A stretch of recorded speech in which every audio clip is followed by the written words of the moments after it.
People are strange. Something strange. Is that strange? That is strange. That is strange.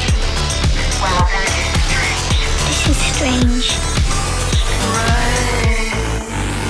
And welcome to another episode of Strange Sauna. This episode will be an absolute steamer, everybody. We are going to be talking about Elon Musk. Can we trust him? Is he going to build this Mark of the Beast system to bring rise to the Antichrist? I have no idea. I don't really trust the guy. He has a lot of stuff up his sleeve. It seems like he's dipping his toes into all of the technocratic systems that we don't really trust. You know what I mean? Neuralink, self-driving cars, all this stuff where I'm just like, you know, he's talking a good game with all of this free speech thing with acquiring Twitter, now X. But, you know, is that all just a facade? Is he putting up a front for something else?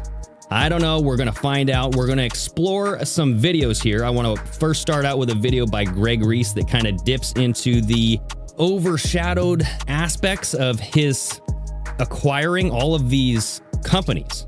Because it's been known, or he's been known to be the founder of all these businesses, but that's not true. He's acquired a lot of them that were founded by other people, and then they rewrite the history that Elon Musk is this master champion. You know, he owns all of these businesses. So we're going to be watching that video just to get a little taste. I have an excellent Twitter thread that I want to go through with you guys that kind of explains the occult symbolism behind Elon Musk and what this all represents. And then I also do want to watch a video by Rosemary, aka Shalom Girl, who claims to be Elon's nanny.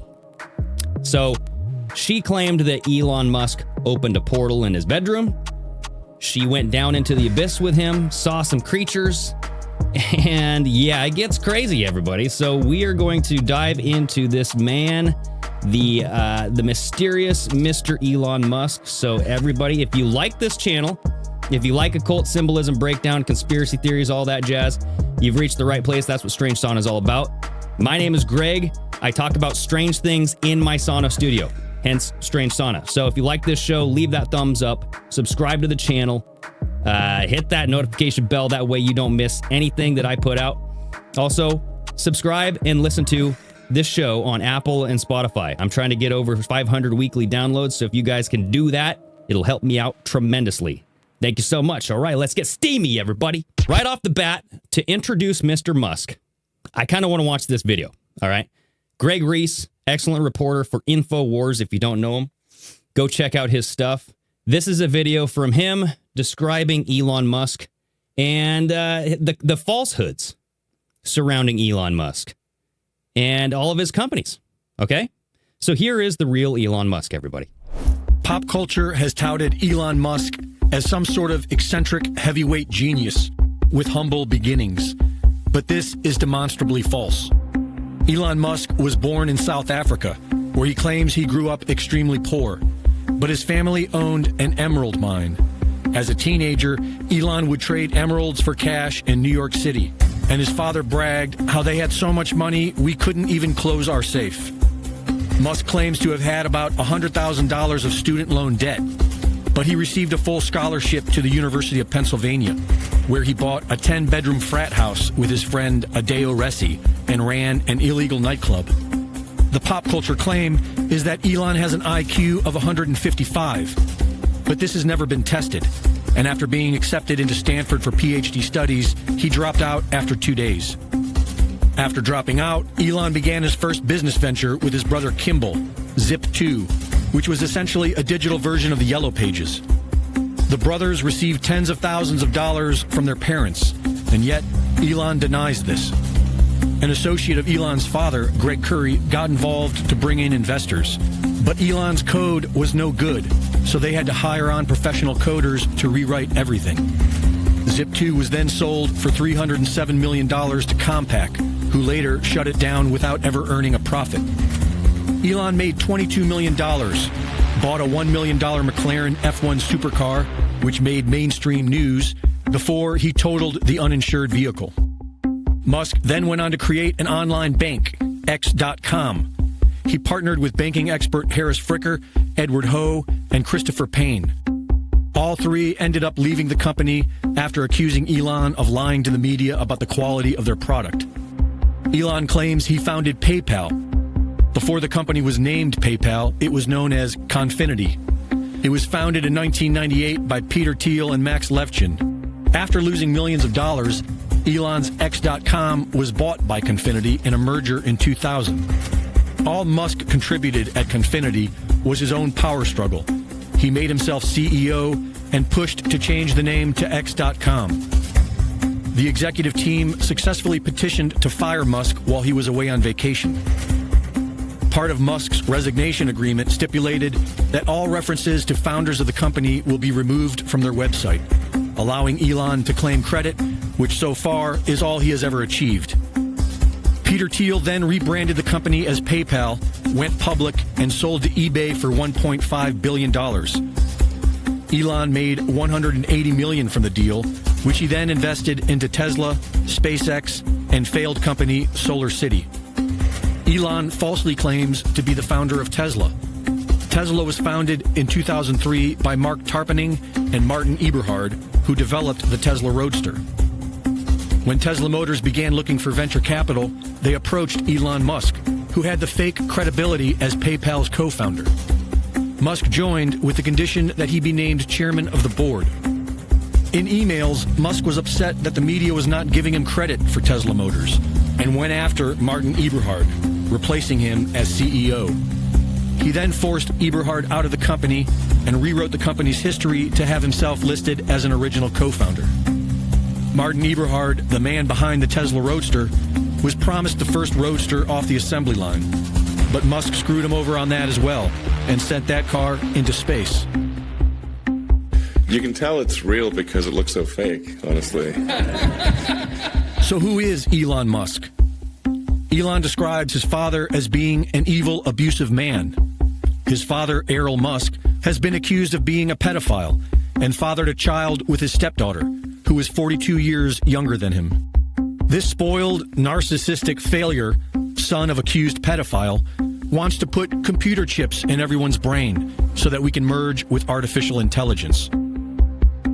His girlfriend is now bragging how this could all lead to a communist utopia.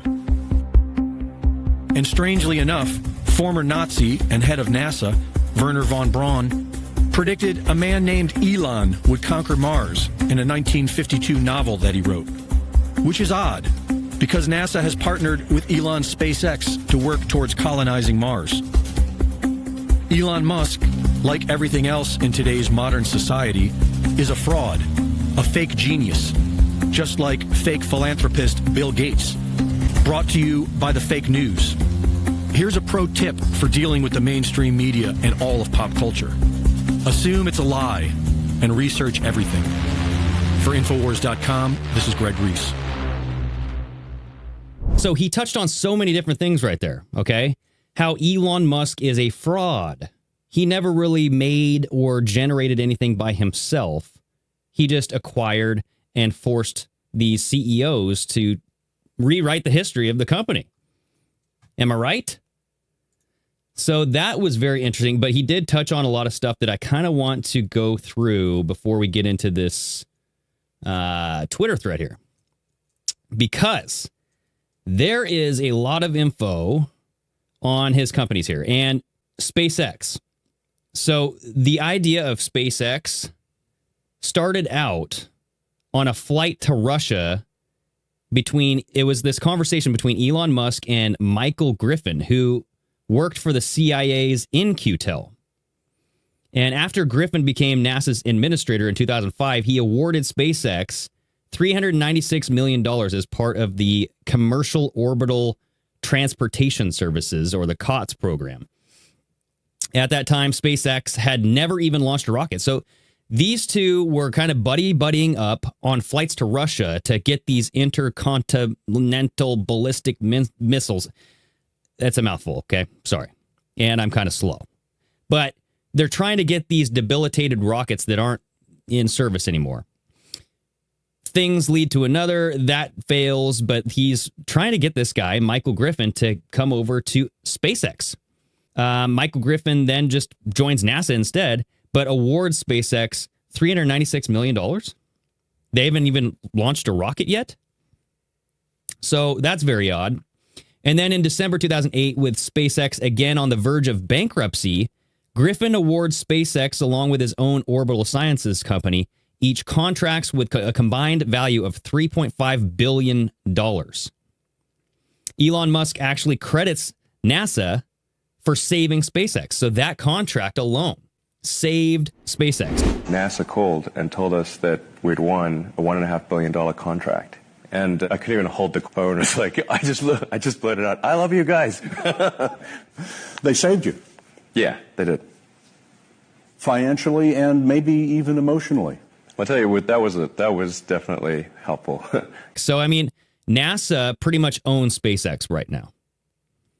And as a matter of fact, Griffin estimates that NASA owns around 85% of SpaceX, or at least it's funded by the federal government, mostly through the NASA awards, right? So Elon Musk and other private investors, quote unquote, whoever those people are, only own about 15% of SpaceX. So that was very interesting. Am I right? And recently, with Ukraine and this whole the Ukraine war, Russia war, SpaceX was recently a topic of controversy because Elon Musk did not allow Ukraine to activate Starlink access over Crimea, right? So as a result, though, the Pentagon signed a $70 million one-year contract for Starshield, which is an offshoot of the Starlink system, which provides the DoD end-to-end service via Starlink constellation, user terminals, blah, blah, blah, ancillary. It gives them access to Starlink. And people were saying, oh, look, Elon Musk is a white hat because he's not letting the Department of Defense use Starlink, right? These defense contractors who make all this money off of war. He's not letting them access all this stuff, so he's actually preventing war. He's a good guy, right? Well, no. He's been trying to get the Department of Defense to fund Starlink for over a year. And this is the spark that got them to do it. He basically said, hey, you want to attack this naval fleet, this Russian naval fleet in Crimea, and you want to use my system to do it, you're not even paying me. So why would I allow you to do this? So no. You know, then turn around and he gets a $70 million contract for 1 year through the Pentagon. He gets what he wanted, right? So Elon Musk said that Starlink needs to be a civilian network, not a participant to combat. But he also said that Starshield will be owned by the U.S. government and controlled by the DoD Space Force. This is the right order of things, okay? So, I don't know. Starshield might be a limited form of Starlink, but still, the DoD is using that now. He's not a white hat, everybody. So Tesla, going on to Tesla. Now, this is where he forced the owners of Tesla, the founders of Tesla, to rewrite history, right? Now, one thing about Tesla is that during the Big C, Little V pandemic, Tesla developed portable automated mRNA production units called printers to help manufacture the Big C jabs for CureVac. So CureVac is this German biopharmaceutical company backed by Bill and Melinda Gates. So Elon Musk describes these little printers as RNA microfactories. That's a quote. That were shipped to remote locations where they produced mRNA-based therapies depending on the recipe that was fed into the machine. CureVac had stated that the bioprinters developed by Tesla, mind you, would be able to produce, quote, more than 100,000 doses within approximately 2 weeks. So Elon Musk single-handedly, through Tesla, helped develop the Big C, Little V jib jab. Think of that as you will. Some will say that saved hundreds of thousands of lives, just like Donald Trump says, right? And then Solar City, yes, failed Solar City. That's part of Tesla Energy. It was the clean division. Elon Musk is all about solar energy. He's talking about carbon taxes and all this stuff. I mean, my top recommendation, honestly, would be just to have a carbon tax. He's into this stuff. He's into renewable, reusable energy. And I'm not saying all that stuff's bad. But I'm saying let's do it the right way. Let's make sure that it's ubiquitous. Let's make sure that it's affordable. And let's make sure that it actually works. Okay? Like, we got to run our houses, run our cars, run everything on solar energy? I don't know if that's proven to be successful yet. He owns OpenAI, or he co-founded OpenAI, I should say, in 2015. Now, this is interesting because this opened up in San Francisco. We're going back to San Francisco yet again. In 2018, Musk resigned from the board of OpenAI, citing, quote, a potential future conflict of interest with his role of CEO of Tesla due to Tesla's AI development for self-driving cars. Okay. So in 2016, Musk co-founded Neuralink, the neurotechnology company developing brain-computer interfaces. When considering Elon Musk bringing about the Mark of the Beast system, Neuralink is a central feature to this. All right, more to come on this later. He also founded the Boring Company. This is the tunnel construction company as a subsidiary of SpaceX in 2017, before being spun off as a separate corporation in 2018. Musk said that he plans to use the Boring devices to create another Large Hadron Collider around the year 2040. This is CERN 2.0, everybody. Right? In 2019, Musk stated on Twitter, quote, the director of CERN asked me about the Boring Company building the new Large Hadron Collider tunnel when we were at the Royal Society. Would probably save several billion euros. This is what he said on a tweet, everybody. So he's talking to the director of CERN about building another Large Hadron Collider using his company. All right. So Twitter, X, whatever you want to call it. Elon Musk is obsessed with the letter X. But he acquired Twitter for $44 billion. All right. When you look at the occult number 44, it's most often used with similitude for the number of Christ. Aleister Crowley, Liber 44. The Mask of the Phoenix. This is an invocation intended to invoke the sun god Ra. It's all about the sun god, everybody. These people are obsessed with the sun god, and we'll get more into that because that's what the X has everything to do with the sun god. Within this ritual, the practitioner consumes a cake of light. This is a wafer made from meal, honey, olive oil, oil of a bromelain, blood, semen, or both. Okay. So these are those Menses cakes that everybody's talking about, like Marina Abramovic. And speaking of Abramovic, if you look at a bromelain, sounds a lot like Abramovic. That's because Abramelin means of Abraham. The Star of David in the Abrahamic religion Judaism looks very similar to the unicursal hexagram used in Thelema. But this oil of Abramelin is a ceremonial magic oil blended from aromatic plant materials. Its name came about due to having described in the Book of Abramelin written by the Egyptian mage named Abraham. And so this goes back to the year 1362, 1458. The recipe is adapted from the Jewish holy anointed oil of Tanakh, which is described in the book of Exodus attributed to Moses. So, I mean, 44, right? He bought it for $44 billion. So there's some meaning there. In March of 2023, he founded X.AI. This is the artificial intelligence company whose website states its goal is to, quote, understand the true nature of the universe. All right. Musk also admitted that X.AI or XAI will be using Twitter and Tesla data to develop AI algorithms. And everybody thought that. They go, why would Musk want to buy Twitter? There's a lot of data there. There's a boatload of data there. And when you think of Tesla, it's not just an automobile. It is a data device. It is a monitoring. It's a surveillance device. They have cameras everywhere. All they're doing is monitoring you. They're seeing what you do, how you behave. They're taking that input and they're developing an output. That's what they're doing with the Twitter data as well. That's what Musk admitted. He's actually using Twitter data to help drive artificial intelligence.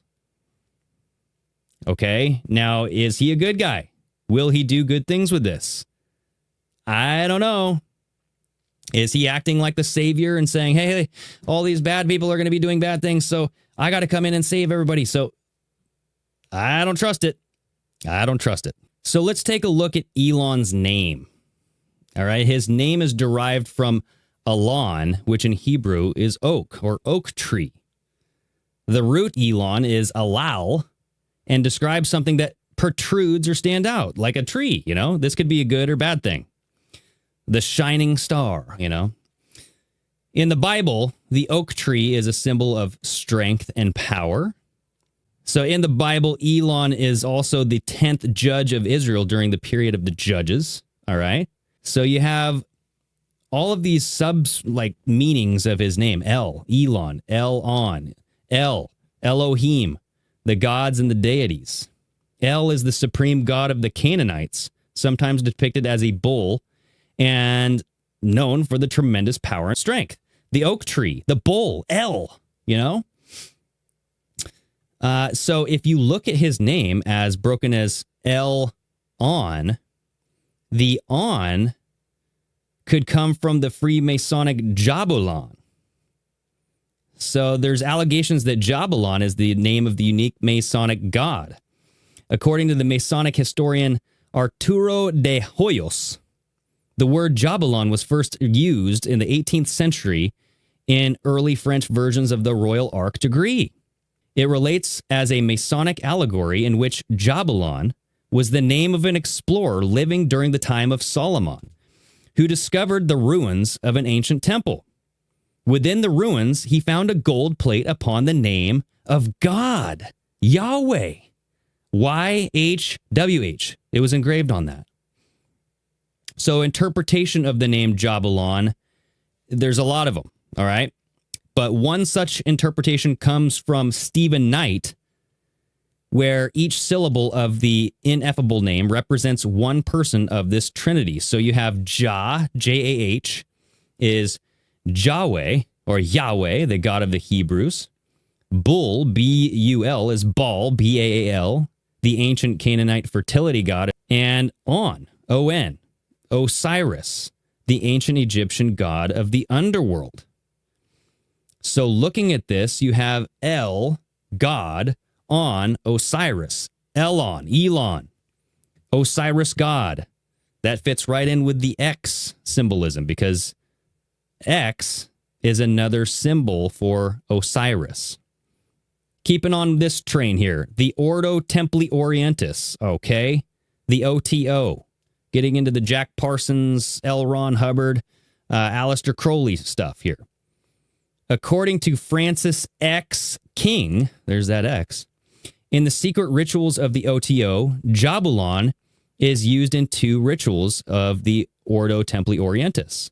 The Lodge of Perfection, in which the candidate receives the 4th degree, which is called the Perfect Magician and the Companion of the Holy Royal Ark of Enoch, and the Perfect Initiate, or Prince of Jerusalem degree, which falls between the 4th and the 5th degree. So, I mean, Jabulon, entrenched in Freemasonry, entrenched in this Ordo Templi Orientis, Thelema.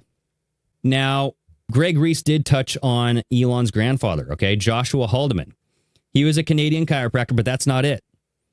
He was the former director of Technocracy Incorporated. And that was part of this Technocracy movement, which peaked in the 1930s during the Great Depression. So he was arrested, but was eventually let go with all the charges dropped, which is kind of suspicious, right? So in 1950, Haldeman relocated his family and practice to Pretoria, South Africa, in search for ancient ruins. But that's why they moved to South Africa, because he got kicked out. His ass got kicked out of Canada for being a technocrat. So he actually set some records with a plane as well, like this flying from Canada to Australia. Or he flew somewhere on a single, little tiny frickin' plane. And if you think about how many people have, unalived themselves on those things, he took his whole family on that to South Africa, broke some world records. But apparently he was in search for some ancient ruins. Some say that he was looking for the lost city of Atlantis, or the lost city of the Kalahari Desert. Now, going into the video from Elon's nanny, some of those artifacts, I think they brought back with them because Elon was playing with them in the room and he opened up a portal.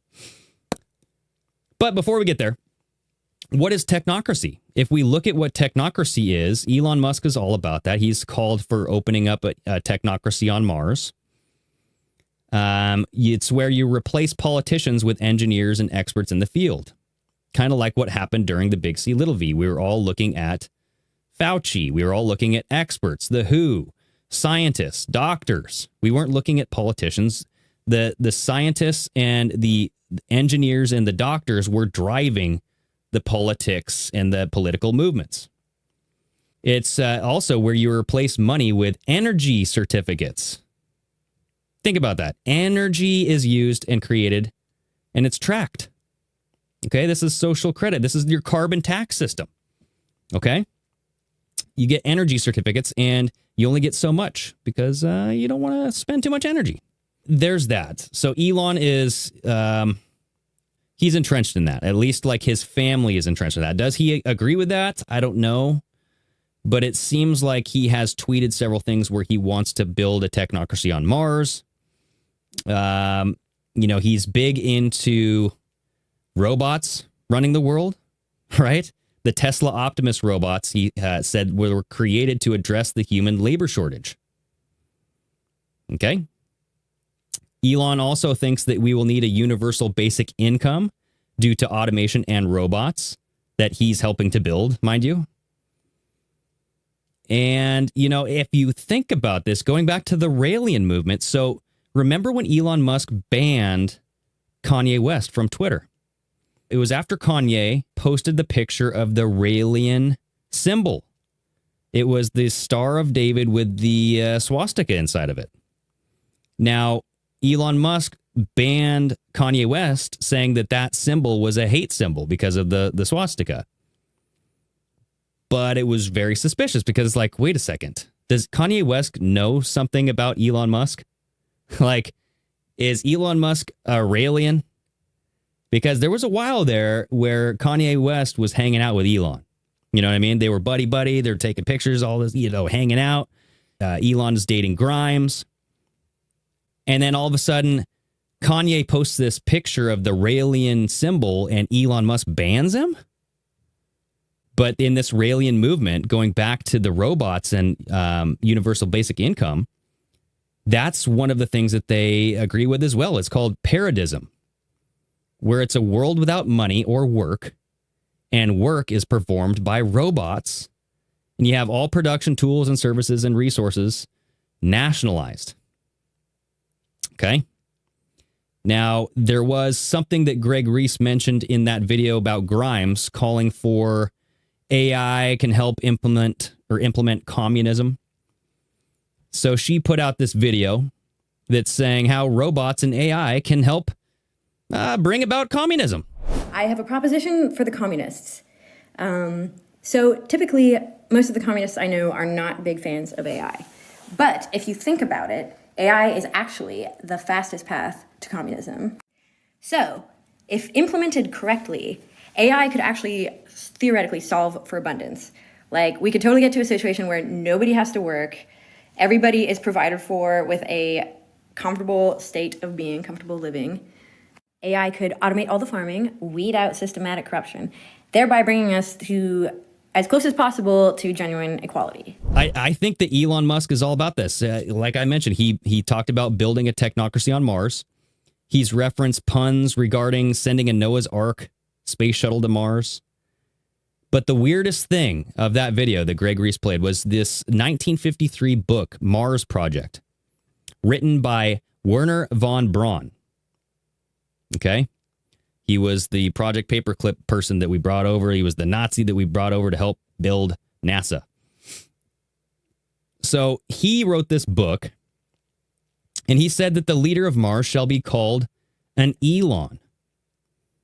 And the text translates as follows, quote, an inner commitment to action was associated with the driving force in the development of the Martian civilization. The government of Mars consisted of 10 men. At their head stood a man elected by the entire population for 5 years, whom the Martians called the Elon. This is in quotes, the Elon. However, Elon and his cabinet faced a parliament that passed laws for them to govern by. The Mars Parliament had two houses. The upper house was called the Council of Elders. Its scope was limited to 60 persons who were appointed for life by the current Elon as vacancies arose due to death, much like we do with our judges, right? The Supreme Court. The principle used here resembled in many ways the selection of College of Cardinals of the Catholic Church. Usually, quote, the Elon selected historians, church leaders, former cabinet members, or successful business leaders who had gathered valuable experience in important positions over a long period of time over their life. That's the technocracy movement. However, the quote, the Council of Elders had only limited authority. Okay, so it's just so freaking weird that in 1953, Werner von Braun wrote this book stating that Elon will be the leader of Mars. Now you have NASA, SpaceX, and Elon shooting to get us to Mars, right? They're trying to get us to Mars and populate Mars. Very, very strange. So let's get into the letter X because Elon is obsessed with this letter. You have X.com, SpaceX. You have the Tesla Model X. Twitter is now X. X.ai. He even calls his son X. On October 16th, 2022, Elon tweeted Deus Ex Machina, seemingly a sign that he was going to turn Twitter into X. And this was right around the time where he was going to buy Twitter. Now, Deus Ex Machina means God from the machine, right? And it's this thing that producers use in films where a problem is conveniently solved and it's unrealistic and it's just like at the last moment, the main character's rescued from this insurmountable challenge, right? So like usually like a superhero comes in and sweeps in and just saves the day at the last moment. So it's called the Deus Ex Machina. But the way that he spelled it was Deus, the normal way, D-E-U-S. And then instead of E-X, he just put an X, the letter X, Machina. Elon also changed his Twitter profile pic to the Deus Ex video game series, okay? So this picture came from the video game series. And if you look at what this video game is about, it's freaking mind-blowing, okay? Set in the year 2052, the game follows J.C. Denton, an agent of the fictional agency United Nations Anti-Terrorist Coalition, this is UNATCO, who is given superhuman abilities through nanotechnology. Okay? Think about it. There is a deadly virus released called the Grey Death, created by the Illuminati. And the only cure was a synthetic vaccine called ambrosia. This is what the game's about, everybody. All right. Now, because of the scarcity, ambrosia was available only to those deemed, quote, vital to social order, and finds its way primarily to government officials, military personnel, the rich, the influential, scientists, intellectual elite. Right? And then ambrosia, if you think about ambrosia, that was the name of the company. I believe this was a blood transfusion company that would transfuse young blood into older people. All right? Getting down that little Drino kind of chrome avenue. Ambrosia. I think they shut down. The game was made in 2000, the year 2000, 1 year before the 9/11 attacks. And in the game, the Twin Towers were missing because they were destroyed in a terror attack. This is 1 year before it even happened. Now, that could just be coincidental. And, like the Twin Towers were such a big pinnacle thing within New York City and I think a lot of stories kind of called that something was going to happen to those. It's just like if somebody blows up the San Francisco Bridge, how many movies has that happened in? You know what I mean? And they'd be like, oh, look, they called it. But yeah, in this video game, Deus Ex, the main character is a transhumanist cyborg, and he's the savior of humanity. All right. But X has a lot of different meanings, and you can see it everywhere. You have the X-Files, X-Men, Xbox, X-Rays, Generation X, Planet X, Nibiru. Prescriptions are RX. It's a symbol for transformation and the end of something. or death. The skull and bones is an X, right? But X is also the symbol for the sun god. Now, according to Dr. C.J. Koster, the head of the Institute of Scripture Research in South Africa, X was the emblem of the Chaldean Babylonian sky god. Koster says that X was an ancient symbol of the sun deity and that the letter carried with it sexual connotations. Okay. In the old Semitic languages, X represents the cross. Freemasonry uses X as a sign of Lucifer, the solar sun god. The Masonic Lodge uses X because of its sexual meaning and its Babylonian origins. Writing in the Scottish Rite Journal, the official journal of Mother Supreme Council, Jim Tresner, a 33rd degree Mason, discussed that the use of X in ritual ceremony for the 17th degree, Night of the East and West. Tresner emphasized that the 17th degree ritual is, quote, one of the most powerful and profound degrees of the rite. Here, said Tresner, we encounter raw spiritual energy and we begin to glimpse the spiritual power which is available to the person who is able to access it. So the 17th degree is considered the transformation ritual, crossing of the cordons. All right. And you can also think of X as X marks the spot, the mark of the beast, right? X is the mark of the beast. Neuralink could be the mark of the beast. I do want to get into this Twitter thread here because this breaks down so much of what I just covered, but even more. And it goes into detail about like all this stuff. Okay. So let's dive into this next. Okay. So this post on Twitter comes from @DrewTang_Reborn. All right. Now it opens up saying the age of X. Elon Musk has completed the purchase and transformation of Twitter into X. Elon founded the first X.com in 1999, became PayPal, then SpaceX, and now XAI. So what's the meaning of X, the true role of Elon Musk, and where exactly is he leading us, right?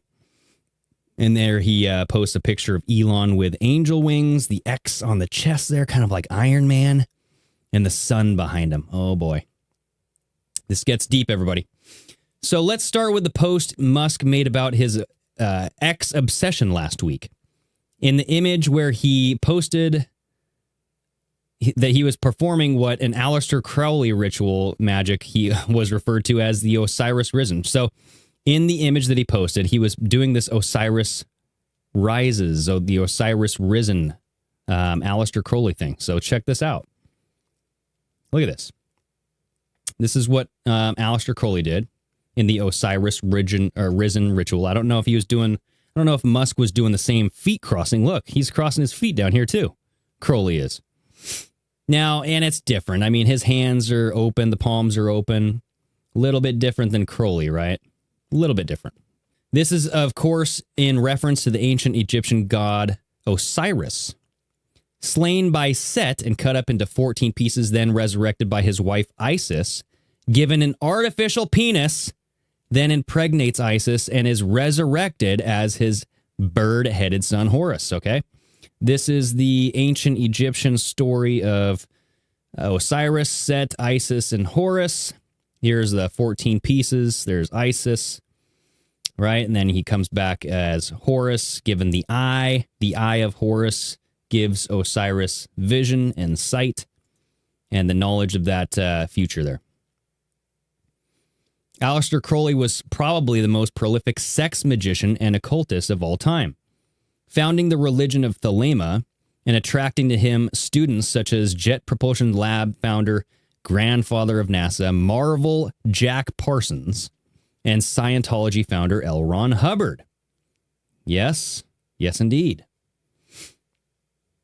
Their stated mission, to bring about a new world order, or as Crowley and his Thelemites, like liquid rocket fuel inventor Jack Parsons would say, the Aeon of Horus. Okay? Now, this is what they sought to bring about. The Aeon of Horus, bringing about this moon child, right? The Babylon working ritual. It was this sex magic out in the desert. Jack Parsons and L. Ron Hubbard would go out there. I think Marjorie Cameron would join them. And they would do this Babylon working ritual to create a moon child. Now, Marjorie Cameron never had that moon child. So people speculated, was this moon child born somewhere else? Right? And right around that time, you had Donald Trump born on a blood moon. Moon child, Donald Trump. Maybe he was the result of this Babylon working. I don't know. You also had Hillary born about a year after this was performed. And Jack Parsons had a vision. He wrote about it in his book where he said that this little girl came up to him saying, yes, the Babylon working ritual worked. My name is Hilarion. And so people were saying, okay, well, Hilarion is the arcane for Hillary. So people were saying Hillary Clinton. I don't know. But yes, going back to this thelema, the Aeon of Horus, okay? This is the new age. This is the age of Aquarius we're going into. But how exactly did these guys intend to bring about the Aeon of Horus? Well, in 1946, Hubbard and Parsons performed the Babylon Working, a ritual based on the Book of Crowley, titled Moonchild. Ultimately, the goal was to create a moon child, or children, to rule the new Aeon of Horus. Okay? And yes, this goes into the rituals of the working, to conceive the child through sex magic workings, the Babylon, the Thelema, Jack Parsons using the Babylon working. Here's Marjorie Cameron down there. Now it's a good time to consider what magic, or as Crowley called it, magic with a K, truly is. In the words of famous science fiction writer Arthur C. Clarke, any sufficiently enhanced technology is indistinguishable from magic. All right, so he's saying that technology is indistinguishable from magic, or at least advanced technology. So if magic with a K is simply sufficiently advanced technology to the point that its scientific reality is incomprehensible to us currently, how does it work? Who could we ask? My favorite explanation comes from publicly admitted chaos magician and comic book author Alan Moore. This is a quote from Alan Moore. I believe that magic is art, and that art, whether that be music, writing, sculpture, or any other form, is literally magic. Art is, like magic, the science of manipulating symbols, words, or images to achieve changes in consciousness.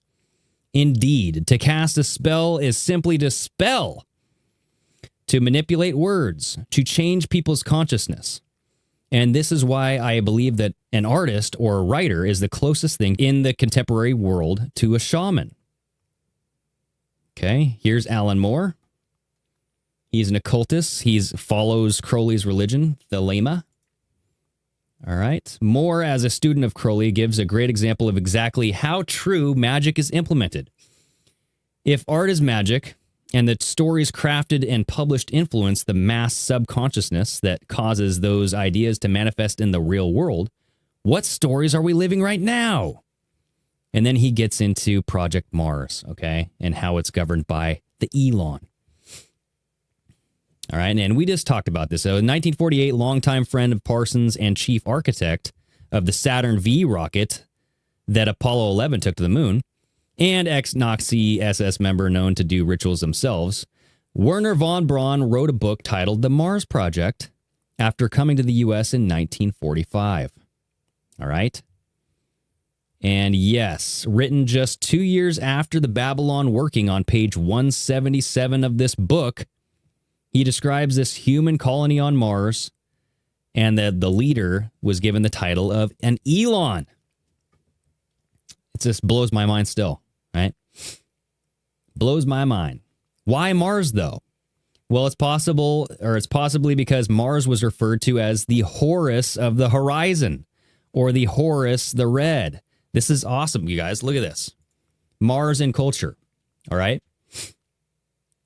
Mars is known as the deity Mangala and was born from the sweat of Shiva. The planet was called Angarka in Sanskrit, after the celibate god of war who possesses the signs of Aries and Scorpio and teaches the occult science.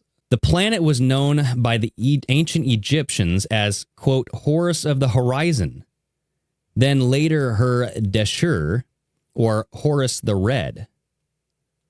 All right, the Hebrews named it Ma'adim, the one who blushes. All right. So you're talking about all this, bringing about the Aeon of Horus, going to Mars, the Elon from that book that Werner von Braun wrote. And you have Mars being referred to as the Horus of the horizon. All of these connections here. In that same year, 1948, mother of Elon, Mae Musk, was born to Joshua Haldeman. Below, you can see her sporting both the Osiris Risen and the Eye of Horus symbols. All right. Now, looking, she does a lot of the one eye symbolism. That is for dang sure. She does that circle over the eye. She does the circle. She does the covering the eye. Yeah, that's for dang sure. There's a collage of all of these celebrities doing the Osiris Risen, the hand cross signal, Notably, the Mars Project describes how Mars is governed mainly by the form of technocracy, or the rule by experts, not pure democracy. Funny enough, Joshua Haldeman, Elon's grandfather, was arrested 8 years before in Canada as the leader of the Technocracy Party. Yes, he was. And this is Drew Tang Reborn stating, I have been criticized before for drawing this connection between Musk's grandfather and what I believe his current intentions to be. Fortunately, it is not hard to prove Musk is on the same page as Gramps, given that he tweets about it all the time. Now, here's a poll that Elon Musk did. Now, he put this out February 27th, 2019. Should we make Mars a technocracy, or make the technocracy real on Mars? 92% people said yes. So, he's not the only one wanting it. Let's see. So not only is Elon basically in control of NASA, the successor to Braun and Parsons, but he also plans to lead a Mars technocracy. Coincidence, right? By the way, some things you can look forward to in a technocracy is no more money, no voting, and every bit of energy you use is being tracked. And we talked about this. And I don't think Elon is in control of NASA. I think NASA is in control of him. I think NASA owns SpaceX. But right here, here's Elon saying, it's high time that there was a carbon tax. That was not that long ago, May 13th, 2021. Interestingly enough, Musk has a higher favorability rating and far low unfavorability rating than both Biden and Donald Trump, arguably becoming just as powerful as president, buying Twitter and unbanning Trump. SpaceX essentially runs NASA, and Tesla dominates electric cars. Now, I don't think that's right. So SpaceX doesn't run NASA. NASA owns SpaceX, 85%, remember? So on the money front, Musk started the original X.com, PayPal, in 1999 to revolutionize the financial industry and bring it to the digital age. With Twitter as X, he plans to make it the everything app like WeChat in communist China. And he says this all the time. Here's a Bloomberg article. It's just a little snippet of it. Musk's everything app, X, sounds a lot like China's WeChat. And Elon Musk has already said, I want it to be like WeChat. Basically, WeChat's kick ass. And we don't have anything like WeChat outside of China. So I was like, my idea would be like, how about if we just copy WeChat? Hey. Copy them. Buys Twitter, copies WeChat.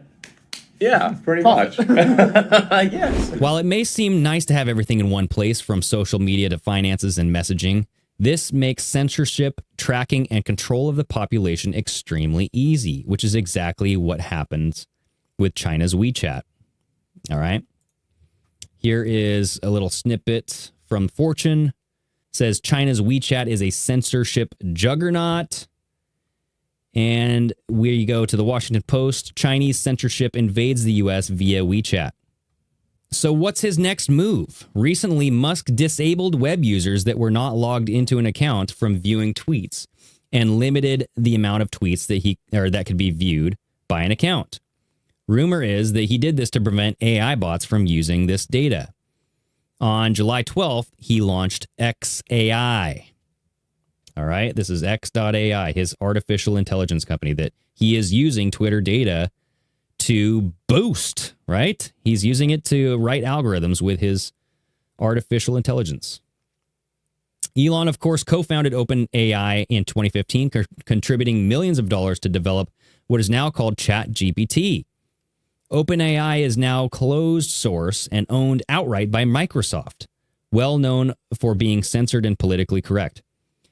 Musk even stated that AI is summoning the demon. Remember, there's that clip of him going around. He goes, "We are summoning the demon with artificial intelligence." And with artificial intelligence, we are summoning the demon. You know all those stories where there's the guy with the pentagram and the holy water, and he's like, yeah, he's sure he can control the demon. Didn't work out. While he believes in smart machines can take us to Mars and drive our cars for us, Musk remains worried that artificial intelligence holds a darker potential. And that's what I don't understand about this man. In the Hegelian dialectic fashion, Musk offers us a solution for the problem he helped create. Merge with machine ourselves in order to compete with AI for his neural link, which begins human trials this year. And yes, it did get FDA approval. And he was being interviewed. And they said, what's your solution to the rise of AI? He goes, if you can't beat him, join him. The old saying, if you can't beat him, join him. That's what Neuralink is about. Is like, can we go along for the ride with AI? Now that's what he's saying. He's like, join AI by this Neuralink technology. Very, very strange and worrisome. This is a concept known as transhumanism, the concept of man merging with machine completely. We've covered the predictive programming showing Musk as a technocrat Mars colonist. Let's explore his transhumanist savior role. Now, this is the picture here, Deus Ex. This is that video game. Elon Musk changed his profile picture on Twitter to this video game, Deus Ex. Above is a real screenshot of Musk when he changed his profile picture to the cover of Deus Ex. This is a game made in 2000 where in the game, the Twin Towers were missing as they were destroyed by a terror attack. Yes, we already discussed this. And yes, the main character is a transhumanist cyborg, and he saves humanity. The plot. You're a government agent that finds out that the current pandemic was created by the Gov and rebels. Now, this is all the video game, okay, people? Come on now. It mentions that the Rockefellers and Rothschilds, and it has a techno Jesus Christ theme. The protagonist is J.C. Denton. So Jesus Christ, J.C. It ends with him sacrificing himself and merging with AI. All right. Now, this is all on Wikipedia, and you could go on there and read about it, but this game is very foretelling of what's going on here. Deus Ex Machina is a plot device in which an unlikely savior suddenly appears at the final hour when the situation seems hopeless. In ancient Greek theater, they would literally drop a, quote, God character from wires onto the stage, thus God out of the machine. As you can see, the reason Musk keeps tweeting Deus Ex is that he is a literal Deus Ex Machina playing the script to a T. Now, here's a little clip from the video game, okay? So check this out. Mainly by wealthy bankers. Remember that the UN itself was built on land donated by John D. Rockefeller. The wealthy have always been the ones to profit from one world government. The United Nations' secret goal... Well, this is David Rockefeller's description from a half a century ago. The supranational sovereignty of an intellectual elite and world bankers. People know the government has a vaccine. Riots everywhere. The same corporation that makes ambrosia also manufactures the virus. Quite convenient. They're infecting people on purpose. I have seen it since I was a girl. The plotting and scheming of corporations to make Europe into one big country with no separate languages, cultures, or tastes. It's more than Europe they plan to unify. Some people just don't understand the dangers of indiscriminate surveillance. That's the video game, people. I'm telling you, it's crazy. If this plotline sounds familiar, it should. In the fourth Matrix movie that came out in 2022, Neo works at a game studio called Deus Machina. Look at that. Right behind him. Musk, of course, tweets, "Take the red pill," in a reference to the film series. The original Matrix movie, released in 1999, a cat-rabbit year in the Eastern astrology, just like 2023, features 9/11 predictive programming as well. Neo's ID expires on September 11th, 2001. This is the exact day of the attacks, people. That's when his... it could be a coincidence. Who knows? Take the red pill, Elon Musk says, May 17th, 2020. Neo is another techno-Christ plunging into the machine to save humanity. Also, Guy calls Neo his, quote, own personal Jesus Christ. Trinity is in the room 303 at the beginning of the movie. Neo is shot, then resurrected in the same room at the end. Jesus died and was resurrected at the age of 33.